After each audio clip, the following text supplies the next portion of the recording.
स्वागत है इस फिजिक्स की ऑनलाइन क्लास में।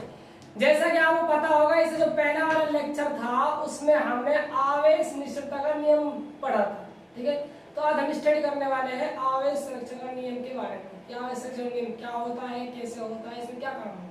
ठीक है, तो आप हेडिंग डालिए आवेश संरक्षण का नियम। हेडिंग डालिए आवेश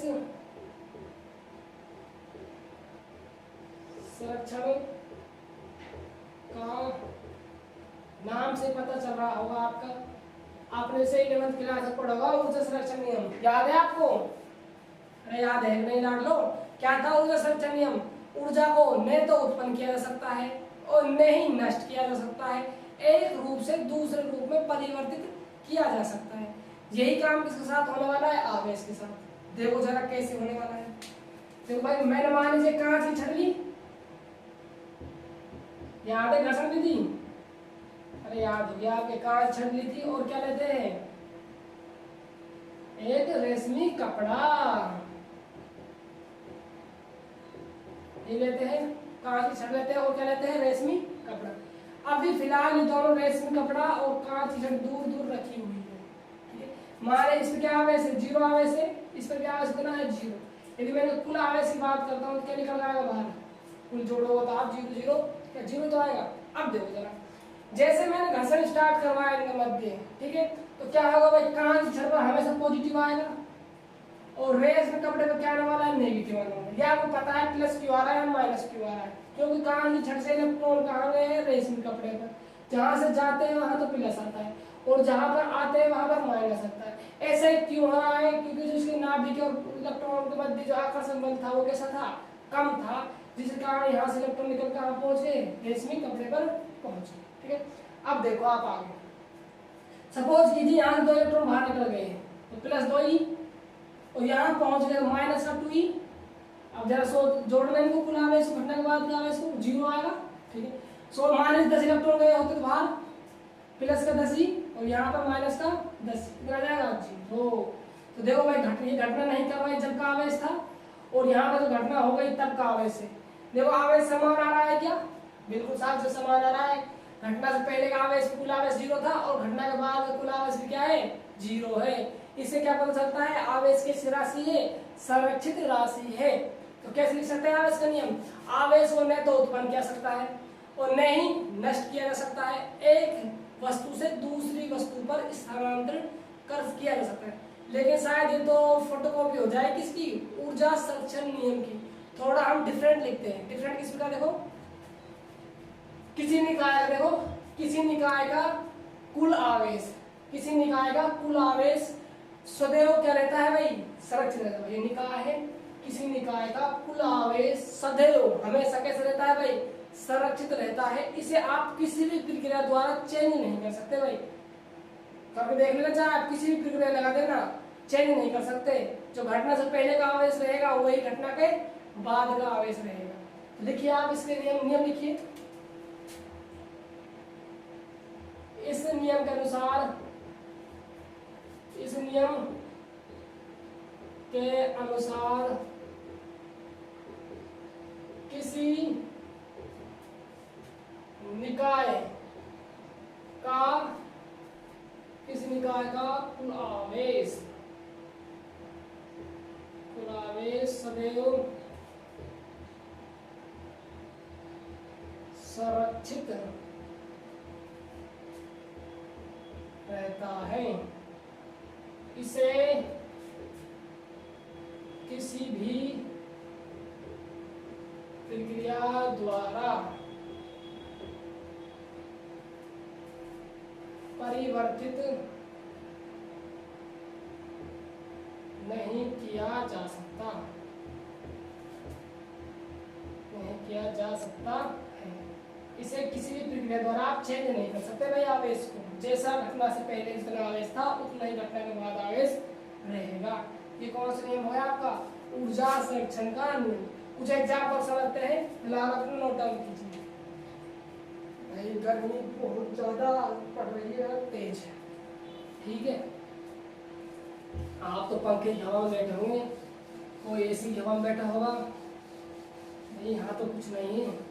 ठीक है, तो एग्जाम्पल समझो। देखो जब आप इलेक्ट्रॉन की अभिक्रिया किसके साथ करवाते हो, प्रोजिट्रॉन के साथ करवाते हो। अभिक्रिया छोड़िए, आप इस समझे टक्कर करवा रहे हैं सीधी सी बात। तो सर्वप्रथम क्या करवाया था हमने, कांच की छड़ और इसमें रेसिन कपड़े क्या करा, घर्षण के साथ टक्कर तो हुआ, आपस में लाया उनके पास, सीधी सी बात है। जब इलेक्ट्रॉन की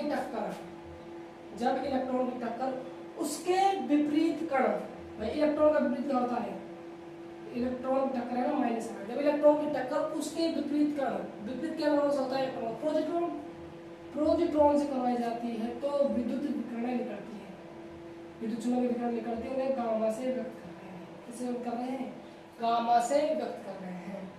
तो देखो यहाँ पर जो आवेश संरक्षण का नियम होगा, जो गामा आ रहा है इस सारा में, ये जब इलेक्ट्रॉन टक्कर उसे प्रोजिट्रॉन से करवाई तो विद्युत चुंबकीय विकिरण प्राप्त होती है, और जो अभिक्रिया से जो इलेक्ट्रॉन प्रोजिट्रॉन से विद्युत चुंबकीय विकिरण प्राप्त हो रही है, तो ये अभिक्रिया संपन्न हो रही है, इस अभिक्रिया को बोलते हैं शून्यकरण की अभिक्रिया। तो इस शून्यकरण की अभिक्रिया में क्या होता है, जो आवेश कैसा रहता है, हमेशा संरक्षित रहता है। दोबारा सुनना, जब इलेक्ट्रॉन की टक्कर उसके विपरीत कण प्रोजिट्रॉन से करवाई जाती है तो विद्युत चुंबकीय तरंगें, समझिए विद्युत चुंबकीय विकिरण प्राप्त होती है। तरंगें छोड़ दिया, आप विकिरण समझिए, विकिरण तरंगें की बात होती है। देखो जब इलेक्ट्रॉन की टक्कर उसके विपरीत कण प्रोजिट्रॉन से करवाई जाती है तो विद्युत चुंबकीय विकिरण प्राप्त होती है। ये अभिक्रिया से विद्युत चुंबकीय विकिरण प्राप्त हो रही है, अभिक्रिया जो हो रही है, ये अभिक्रिया का नाम होता है शून्यकरण की अभिक्रिया। तो ये जो शून्यकरण की अभिक्रिया है, इसमें जो आवेश संरक्षण होता है उसके नियम क्या होती है, पालना होती है। क्या होती है, पालना होती है। ठीक है, तो क्या हुआ प्रैक्टिकल है भाई। ठीक है, तो आप लिखिए एग्जाम्पल, जब इलेक्ट्रॉन की टक्कर उसके विपरीत कण प्रोजिट्रॉन से, जब इलेक्ट्रॉन की टक्कर उसके विपरीत कण प्रोजिट्रॉन से करवाई जाती है तो विद्युत चुंबकीय विकिरण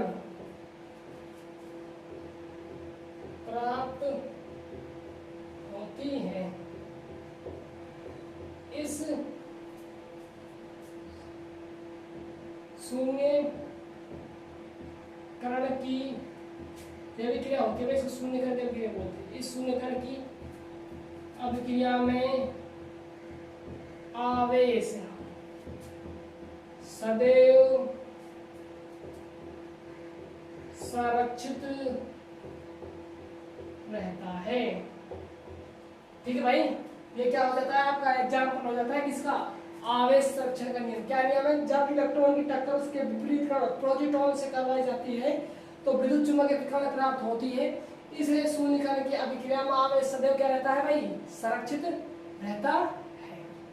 ठीक है, यदि आप क्या करवाओगे, अब जो विद्युत चुंबकीय विकिरण है उसको किसमें चेंज करना है, इलेक्ट्रॉन और प्रोटॉन प्राप्त करना है, तो जो विक्रिया होती है इसको बोलते हैं युग्म उत्पादन अभिक्रिया। क्या बोलते हैं भाई, युग्म उत्पादन अभिक्रिया।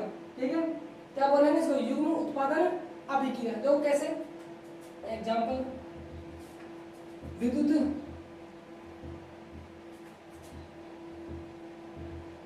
चुंबकीय विकिरण से प्राप्त इलेक्ट्रॉन व प्रोटॉन, समझ जाओगे, इलेक्ट्रॉन और प्रोटॉन, विद्युत चुंबकीय विकिरण से प्राप्त इलेक्ट्रॉन और प्रोटॉन सदैव क्या रहते हैं भाई, सुरक्षित रहते हैं, ऐसे कुछ है आपने, विद्युत चुंबकीय विकिरण से इलेक्ट्रॉन और प्रोटॉन से प्राप्त होते हैं, लोग प्राप्त होते हैं, थोड़ा लैंग्वेज सही बन जाएगी जिससे आपको कंफ्यूजन नहीं रहेगा, है ना। तो विद्युत चुंबकीय विकिरण से इलेक्ट्रॉन व प्रोटॉन प्राप्त होते हैं, चलो प्राप्त होते हैं। तो ये विक्रिया हो रही है भाई, तो बताओ भाई, विद्युत चुंबकीय विकिरण से उत्पाद बना था, अब उत्पाद से क्या बना है, अभिकारक बना थी। ये कौन सी विक्रिया हो जाएगी, इस युग्म उत्पादन इस युग्म उत्पादन की अभिक्रिया में आवेश संरक्षित रहता है। क्या रहता है? आवेश संरक्षित रहता है। यहाँ पर देखो इलेक्ट्रॉन लिख दीजिए, आप प्लस में न्यूट्रॉन लिख दीजिए। बात क्लियर हुई? तो ये एग्जाम्पल है, आप इसको नोट डाउन कीजिए। एक और एग्जाम्पल है जो अभिक्रिया बेस पर आधारित है ना, उसको नोट डाउन देता हूँ, तो कीजिए भैया आप इसको।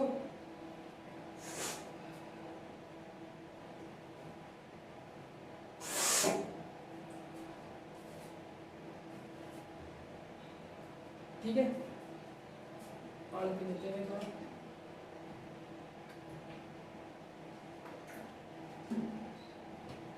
ठीक है, आगे चलते हैं ना, कर ले नोट डाउन ये। अगला देखिए,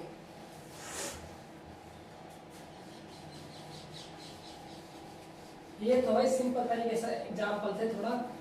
अब मान लीजिए कुछ रिएक्शन टाइप में एग्जाम्पल आ जाए और हमसे पूछे कोई तत्व लिखवा है। तत्व किस प्रकार देखो जरा, मान लीजिए सारे आप सामने रिएक्शन लिखा है 1H1 प्लस 7N16, ठीक है।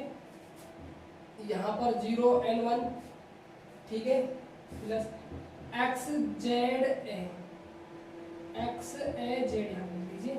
जो परमाणु क्रमांक होता है वो यहाँ पर आता है और जो भार होता है वो टेंट बनता है। ये कहानी सुनेंगे अपने केमिस्ट्री में, टीचर केमिस्ट्री पढ़ाएगी। एक्स क्या है? पर तत्व है। जेड क्या है? उस तत्व का परमाणु क्रमांक है। और ए क्या है? उस तत्व का द्रव्यमान संख्या है। ठीक है, तो देखो हमें यहाँ पर जेड एक्स ए तत्व की जानकारी लेनी कि कौन सा तत्व यहाँ पर आएगा। ठीक है, तो देखो इसमें हमें दो नियम लगने वाले हैं। इसमें यदि आप ज्ञात करते हो यहाँ पर ए निकालना है आपको और जेड निकालना है। जैसे जेड निकलता है तो उसे हमें पता चल जाएगा उस तत्व का परमाणु क्रमांक कितना है। और परमाणु क्रमांक जैसे ही पता लग गया तो एक्स क्या है? उस तत्व का नाम है, तो उस तत्व का हम नाम दे देते हैं। तो सबसे पहले हमें ए निकालना होगा और जेड निकालना होगा। ए क्या है? यहाँ पर द्रव्यमान है और जेड क्या है? पर परमाणु क्रमांक है। ठीक है, तो यहाँ पर पहले नियम कौन सा लगने वाला है? द्रव्यमान संरक्षण नियम लगने वाला है। और जेड क्या है? परमाणु क्रमांक है। ठीक है, और परमाणु क्रमांक है तो यहाँ पर कौन सा नियम लगने वाला है? जेड क्या है? परमाणु क्रमांक। मान लीजिए किसी तत्व का परमाणु क्रमांक 3 है, उसका मतलब क्या है? उसमें जो आवेश कितना है? 3 इलेक्ट्रॉन है। सीधी सी बात है, 3 ही प्रोटॉन है। तो यहाँ जेड लिख लो, उससे क्या पता लग जाएगा? हमें आवेश का पता लग जाएगा। जेड निकालने के लिए आपको क्या लगाना होगा? इसमें आवेश संरक्षण का नियम लगाना होगा। कंसेप्ट समझ आया क्या करने वाले हम? इसमें द्रव्यमान संरक्षण नियम से आ जाएगा। जेड क्या है? परमाणु क्रमांक है। और परमाणु क्रमांक और आवेश बराबर होते हैं भाई। सपोज कीजिए जैसे भाई कार्बन का परमाणु है तो 6 इलेक्ट्रॉन होंगे। 6 क्या होंगे? उसमें प्रोटॉन होंगे। सीधी सी बात है। तो जो इलेक्ट्रॉन वो क्या है? आवेश ही तो है। इस चैप्टर में इलेक्ट्रॉन के बारे में पढ़ रहे हैं हम। इलेक्ट्रॉन जाना आना आवेश ही तो है ये। तो ठीक है, हम दो नियम लगने वाले हैं, पहले द्रव्यमान संरक्षण नियम फिर आवेश संरक्षण का नियम। तो लगाइए जरा द्रव्यमान संरक्षण नियम से। द्रव्यमान संरक्षण नियम क्या कहेगा? घटना से पहले का जो द्रव्यमान और घटना के बाद का जो द्रव्यमान क्या होना चाहिए? हमेशा बराबर होना चाहिए। यही होगा द्रव्यमान 1 प्लस 16 1 प्लस में कितना आ जाएगा भाई? यहाँ से 16 आ जाएगा। कितना जाएगा? एक की वैल्यू निकल जाएगी 16। और देखना जरा, अब इसमें लगाओ हम, देखो 16 17 एक घट गया। ठीक है, अब देखो आवेश संरक्षण का नियम। आवेश संरक्षण नियम से लगाओ आवेश संरक्षण नियम। 1 प्लस 7 घटना से पहले का कुल आवेश और घटना के बाद कुल आवेश बराबर करना 0 प्लस जेड। तो जेड कितना जाएगा भाई? 8। कितना जाएगा? 8। तत्व का परमाणु क्रमांक कितना है? 8। जरा देखना तत्व को 8। और यहाँ बताओ 8 के 8 कौन सा तत्व होता है? Hydrogen, helium, lithium, beryllium, boron, carbon, nitrogen, oxygen आता है भाई। ओ कौन सा तत्व होगा यहाँ पर? ऑक्सीजन होगा। तो भाई इस टाइप के क्वेश्चन रिएक्शन में भी आ सकते हैं और आप तत्व भी लिखवा सकता है, द्रव्यमान लिखवा सकता है, कुछ भी लिखवा सकता है वो। ठीक है, बस आपको तो कंसेप्ट समझना है किस कंसेप्ट में काम करने वाला है द्रव्यमान संरक्षण का। ठीक है दोस्तों, तो ये आपका आवेश द्रव्यमान संरक्षण नियम कंप्लीट होता है। जो अगला हमारा जो नियम पढ़ेंगे हम नेक्स्ट क्लास में होगा आपका क्वांटीकरण का नियम क्या होता है। ठीक है दोस्तों, यदि आपको हमारे वीडियो अच्छे लगते हैं तो आप हमारे वीडियो को लाइक कीजिए और शेयर कीजिए। यदि आप कुछ भी टॉपिक में प्रॉब्लम आ रही है तो आप कमेंट बॉक्स में जरूर लिख दीजिए भाई, जिससे कि हमको पता चले कि आपको क्या प्रॉब्लम आ रही है और हम आपका प्रॉब्लम का सोल्यूशन देंगे भाई। ठीक है दोस्तों, तो मिलते हैं अगली वीडियो में। Bye bye, take care.